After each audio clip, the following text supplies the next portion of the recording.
Là, plongeons dans deux affaires glaçantes. Deux affaires qui n'ont absolument rien à voir mais qui, vous allez voir, se ressemblent, étrangement. Jusqu'au jour en question, le 16 du mois. Deux affaires qui vont nous emmener à cogiter comme jaja. Quel moustique a donc piqué ces deux ados à la Réunion qui étaient à ça de commettre le crime parfait?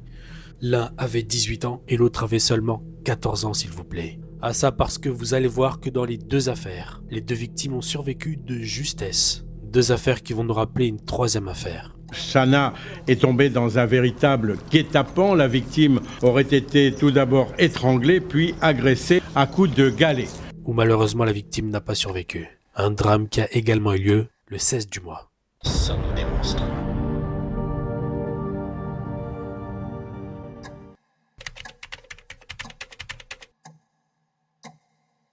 Nous sommes le 16 mai 2019, à Sainte-Marie, le bac approche. Les lycéens sont de plus en plus sous la pression des révisions. Certains préfèrent réviser seuls, d'autres préfèrent réviser en groupe, ou à deux, comme Jayan, l'intello de Terminal S qui s'apprête à capter une camarade de classe pour une session de travaux pratiques. C'est censé donc être une journée studieuse, mais une fois arrivé devant la médiathèque, Jayan annonce à sa camarade de classe qu'il a une surprise pour elle, un peu plus loin de la médiathèque. Intriguée et à la fois curieuse, cette lycéenne délaisse donc les révisions pour cette surprise. Les révisions peuvent attendre, le temps de découvrir cette fameuse surprise, histoire un peu de relâcher la pression.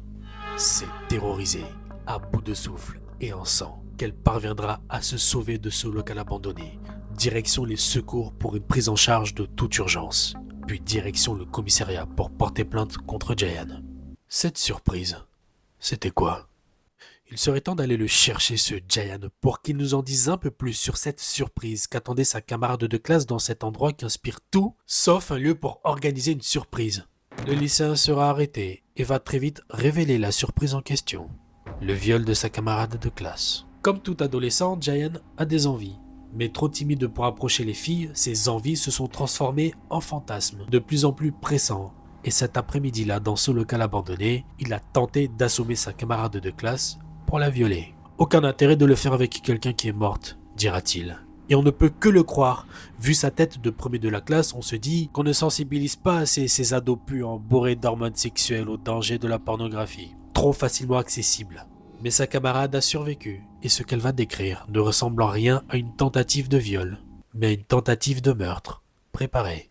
Celle qu'on va appeler Coralie dira: Jayan m'a proposé de m'aider pour les travaux pratiques, puis il m'a parlé de sa surprise. Je l'ai suivi jusqu'à l'usine désaffectée, puis une fois dedans, il est devenu bizarre. Il a tout de suite ramassé une barre de fer par terre et l'a serrée, on aurait dit une batte de baseball. Là, il s'est arrêté de parler, puis il m'a dit de fermer les yeux pour ne pas gâcher ma surprise. J'ai senti comme une grosse décharge électrique sur ma tête, puis plusieurs, jusqu'à me retrouver par terre. Et là, il a frappé ma tête contre le sol, puis il s'est mis sur moi et m'a étranglé. Et je l'ai supplié d'arrêter, je n'ai pas arrêté de lui parler, puis il a fini par me lâcher. Jayan finira par avouer, et se montrera très précis pour décrire son projet macabre. Tout était prévu pour commettre le crime parfait. Tube en métal d'un aspirateur pour la frapper, menottes pour l'attacher, du scotch pour étouffer les cris, et un couteau pour vous savez quoi. Tout s'est passé comme prévu au début. Il a réussi à l'attirer dans ce local abandonné, à la frapper avec la barre de fer, à l'étrangler et même à la poignarder. Mais là où tout aurait pu se terminer, sa camarade de classe a trouvé la force, mais surtout les mots, pour stopper Jayan dans ses pulsions plus meurtrières que sexuelles, et permettre à Jayan de retrouver ses esprits de futur bachelier plutôt que futur criminel. Touché par les mots de celle qui aurait pu être sa victime, il est parti chercher de l'eau pour la nettoyer et des vêtements de rechange. Et c'est là que sa camarade de classe s'est enfuie de ce local abandonné. J'ai sous-estimé sa détermination à vivre, dira Jayan, qui pourtant va insister sur le fait qu'il ne voulait pas la tuer cet après-midi-là, mais la violer. Comment le croire? D'autant plus qu'à certains moments, il va revenir sur le fait qu'il avait tout prévu pour commettre le crime parfait, en ajoutant plus de détails.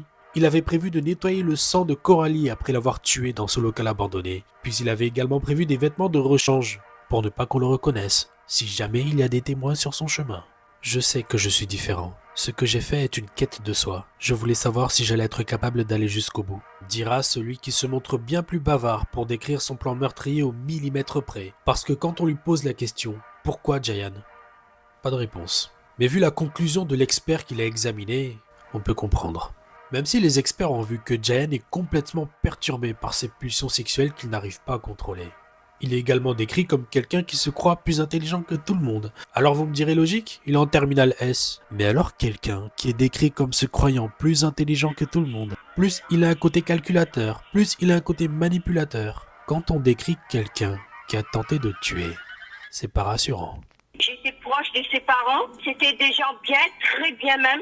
Mais Jaya, c'était quelqu'un très réservé. Il n'avait pas trop de dialogue. Peut-être c'est par rapport à la vie de ses parents qui était pas trop. Je sentais qu'il y avait quelque chose qui ne va pas chez les parents. J'entends à la radio à chaque fois un enfant comme ça. Comment? Je ne sais pas pourquoi on le condamne comme ça. Il continue à apprendre ses études. C'est quelqu'un de bien. Ce lycéen discret et de bonne famille donc passera son bac en prison, où il sera condamné à y rester 10 ans pour tentative d'assassinat ce 16 mai 2019. Celle qui décrit le mieux cette affaire glaçante, c'est Coralie.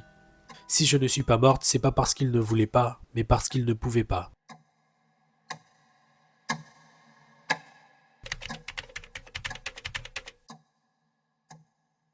Morgane, c'est papa et maman. On t'en veut pas, mais donne-nous au moins un signe de vie.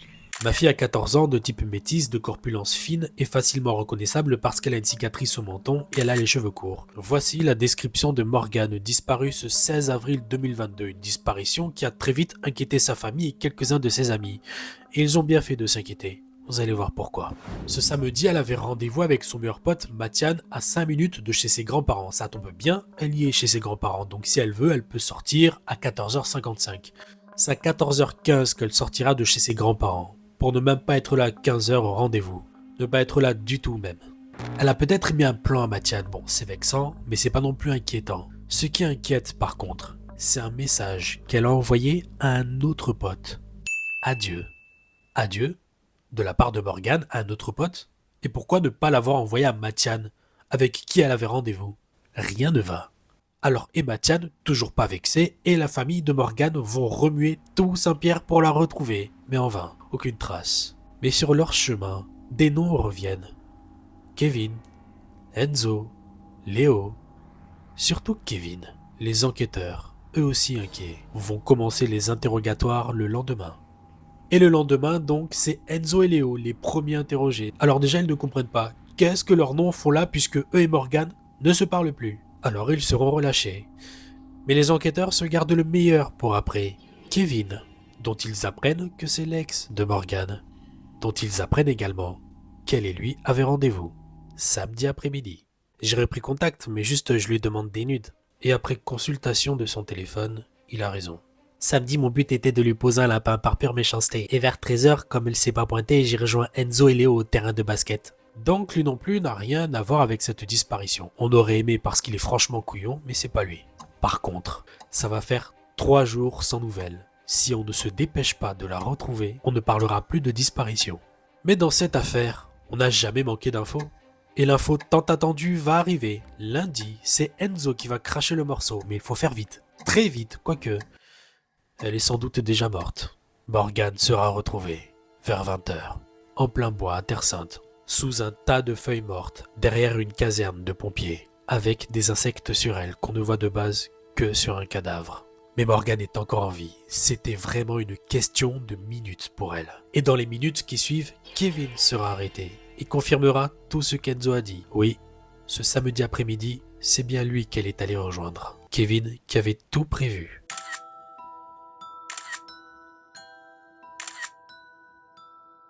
Il est prévu que Kevin laisse son téléphone portable à Léo au terrain de basket. Léo qui doit rester au terrain de basket. On ne sait jamais s'il faut brouiller les pistes ou autre. Ensuite, il est prévu que Enzo accepte d'accompagner Kevin dans les bois, où il a une surprise pour lui. Et il est prévu qu'il y patiente dans les bois, parce que Kevin doit aller vers le gymnase, et il est prévu que Morgane le rejoigne. Ce sera fait vers 14h15, 14h30, elle sera là. Et il est donc prévu que les deux aillent dans les bois. Parce que Kevin a une surprise pour elle. Et une fois arrivé dans les bois, Kevin lui a demandé de se retourner pour ne pas gâcher la surprise. C'est là que le calvaire de Morgane commence. Il va se jeter sur elle avec un couteau de pêche. Puis, une fois à terre, il lui donnera plusieurs coups de pierre à la tête avant de rejoindre Enzo qui s'est enfui depuis. Kevin qui ne comprend pas. Il pensait que Enzo allait apprécier la surprise. Il pensait même qu'il allait l'aider à participer à cette surprise. Heureusement qu'il ne l'a pas aidé. parce que vu l'état dans lequel Morgan a été retrouvé, un coup de pierre de la part d'Enzo aurait suffi pour que sa vie s'arrête ici. Kevin dira qu'il a tenté de tuer Morgan pour voir ce que ça fait, de tuer quelqu'un. Verdict donc Kevin, qui a confié à un pote à lui son désir profond de devenir un tueur en série, sera condamné à 18 ans de prison. Enzo et Léo, qui parfois rigolaient quand Kevin faisait de l'humour noir, toujours en lien avec des crimes, et qui pensaient également que Kevin faisait de l'humour noir quand il leur disait qu'il avait envie de tuer Morgan, comme ça pour le fun, pour voir ce que ça fait, auront eux aussi droit à quelques mois en prison. Lorsque Kevin sortira dans quelques années, à la Réunion, on aura peut-être affaire à ce tueur en série qu'il pense être, parce qu'il coche vraiment toutes les cases.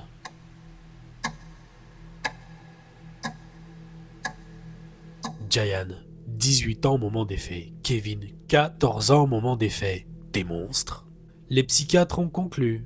À eux deux, ils sont le résultat de la cause de la banalisation de la violence à cause des réseaux sociaux. Je ne doute pas une seconde, si ces deux histoires auraient eu lieu dans les années 90, les psychiatres auraient conclu. À eux deux, ils sont la cause de la banalisation de la violence à cause des jeux vidéo. Et si c'était la cause d'un élément qui dépasse les psychiatres à la Réunion, qui nous dépasse tous? Parce qu'on parle là quand même de deux ados qui avaient tout prévu pour leur surprise, le 16 mai pour l'un, le 16 avril pour l'autre. Un élément ou alors un moustique, maléfique, je sais pas moi, qui pique tous les 16 du mois, et qui aurait encore piqué récemment une ado de 14 ans et un autre de 16 ans à Pierrefonds. Ils auraient tendu un guet-apens à Chana. De la même manière. Chana est tombée dans un véritable guet-apens. La victime aurait été tout d'abord étranglée, puis agressée à coups de galet. Et pour les mêmes raisons, il voulait voir ce que ça fait de tuer quelqu'un. À la différence des deux autres victimes, Chana n'a pas survécu. Crime commis également un 16 du mois. Cher curieux, que tu sois à La Réunion, aux Antilles, ou en métropole ou ailleurs, je t'attends dans les commentaires pour cette question. Sommes-nous des monstres ?